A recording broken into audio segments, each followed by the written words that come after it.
কোরআন থেকে মুখ ফিরিয়ে নেওয়ার সুযোগ নাই। কোরআন সম্মান এবং মর্যাদার প্রতীক। এই যে আজকে ছেলেরা মাথায় পাগড়ি পেয়েছে, এক একটা হীরার টুকরা হয়েছে, ডায়মন্ড হয়েছে, এদের সাথে তুলনা করা যায় এমন কিছু নাই। সুবহানাল্লাহ। কেন?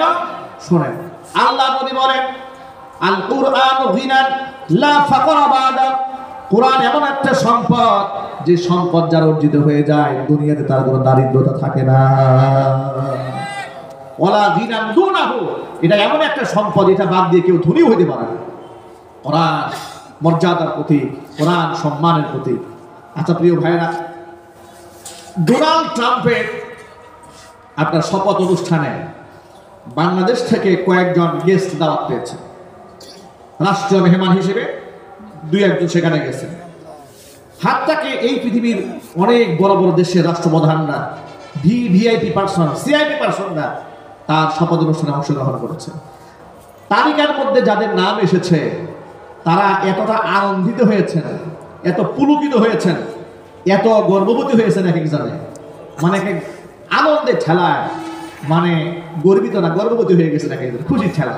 কথা বুঝতে পেরেছেন? আমার প্রশ্ন হচ্ছে, সামান্য ডোনাল্ড ট্রাম্পের মতো একটা পাগলা তার শপথ অনুষ্ঠানে গিয়ে যদি তুমি এত বড় গর্ববোধ করো, আল্লাহ সুবহানাহু ওয়া তাআলার জবানে কারো নাম উচ্চারিত হলে তার কেমন গর্ববোধ হওয়া দরকার? নবী করিম সাল্লাল্লাহু আলাইহি ওয়াসাল্লাম উবাই ইবনে কাব রাদিয়াল্লাহু তাআলা আনহুকে ডেকে বলেন, উবাই, আল্লাহ আমাকে হুকুম করেছে আমি যেন তোমাকে সূরা বাইয়িনা তেলাওয়াত করে শোনাই। উবাই ইবনে কাব এই কথা শুনে আবেগ আপ্লুত হয়ে পড়েছে। তিনি বললেন, আওয়া সাম্মানি ইয়া রাসূলুল্লাহ, হে আল্লাহর রাসূল, আপনি যে বললেন আমাকে আল্লাহ কোরআন শোনাতে বলেছে, আল্লাহ কি আমার নামটা উচ্চারণ করেছে নাকি? সুবহানাল্লাহ বলবেন না? তার আবেগের জায়গাটা কোথায়? আপনি যে বললেন আমাকে শোনাতে বলেছে, তো আল্লাহ কি আওয়া সাম্মানি আমার নাম বলেছে? হুজুর বলেন, হ্যাঁ, আল্লাহ তোমার নাম ধরে বলেছে, উবাইর কোরআন শোনাও। উবাই ইবনে কাব রাদিয়াল্লাহু তাআলা আনহু আনন্দে উচ্ছ্বসিত হয়ে গেলেন, অজর ধারায় কান্নায় ভেঙে পড়লেন। এত সম্মান আল্লাহ পাক তাকে দিয়েছেন, স্বয়ং আল্লাহ পাক তার পবিত্র জবানে তার নামটা উচ্চারণ করে ফেলেছেন। কেন এই সম্মান? একমাত্র কারণ তিনি কোরআনে কারিমের লেখক ছিলেন। এর মানে কোরআনের আয়াত যখন নাজিল হতো, ওহী যারা লিখে সংরক্ষণ করতেন তাদের মধ্যে অন্যতম একজন ব্যক্তি হচ্ছে এই উবাই ইবনে কাব। ইন্নাহু কানা মুআল্লিমাল কোরআন, তিনি কোরআনের শিক্ষক ছিলেন। নবুসির সাহাবীদেরকে তিনি কোরআন শেখাতেন। আল্লাহর নবীর ইন্তেকালের পরে রাসূলের জায়নামাজে দাঁড়িয়ে সাহাবীদেরকে মুক্তাদিবা বানিয়ে খাতমে কোরআনের তারাবির নামাজ পড়িয়েছেন। চিৎকার দেখেন আল্লাহু আকবার। কোরআনের সম্মানে উবাই ইবনে কাবের নাম আল্লাহর জবানে উচ্চারিত হয়েছে। সুতরাং আমাদের ছেলেরা কোরআন পড়েছে। এই যে আজকে দেখুন, এদের মাথা আমরা রুমাল পরিয়েছি, পাগড়ি পরিয়েছি। কিয়ামতে আল্লাহ তাআলা এদের বাবা মাকে জান্নাতে গাউন পরাবেন। আমাদের এই দুনিয়াতে অনার্স কমপ্লিট করলে, মাস্টার্স কমপ্লিট করলে, পিএইচডি ডিগ্রি অর্জন করলে বিশ্ববিদ্যালয় কর্তৃপক্ষ এদেরকে ব্ল্যাক কালারের গাউন পরায়, পৃথিবীর অন্য দেশে ভিন্ন কালারের গাউন পরায়, মাথার মধ্যে একটা ক্যাপ পরায়, সম্মানের প্রতীক।